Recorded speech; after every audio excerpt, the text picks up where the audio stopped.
Hello viewers, எங்கிட்ட ஒரு மாங்காய் இருக்குது பாருங்கள். இதை வச்சு 3 இந்தி வார்த்தை நீங்கள் கற்றுக்கலாம்.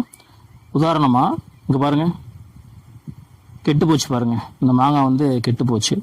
கெட்டு போச்சு அப்படின்னா खराब हो गया. खराब खराब हो गया. खराब हो गया அப்படின்னா கெட்டு போச்சு. இதே அழுகி போச்சு அப்படின்னா சடு கயா. சடு கயா. சடு கயா அப்படின்னா அழுகி போச்சு அப்படின்னு அர்த்தம். சடு கயா.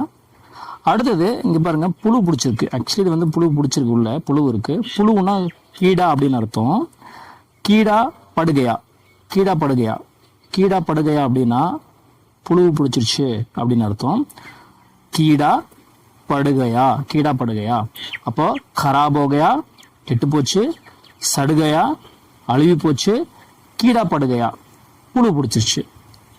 இப்போ வியூவர்ஸ், உங்களுக்கான கேள்வி, பழம் கெட்டு போச்சு அப்படிங்கிறத என்னென்னு தெரிஞ்ச இந்தியில் கமெண்ட் பண்ணுங்க பார்க்கலாம். பழம் கெட்டு போச்சு. பழம் அப்படின்னா ஃபல் அப்படின்னு அர்த்தம். ஃபல் அப்படின்னு அர்த்தம். வீடியோ பிடிச்சிருந்தா ஒரு லைக் பண்ணிக்கங்க. இந்த மாதிரி எளிமையான முறையில் ஹிந்தி கற்றுக்க நம்மளுடைய பேஜை ஃபாலோ பண்ணிக்கங்க. ஹிந்தி கற்றுக்கணும்னு நினைக்கிறவங்களுக்கு இந்த பேஜை ஷேர் பண்ணுங்கள். ரொம்ப நன்றி.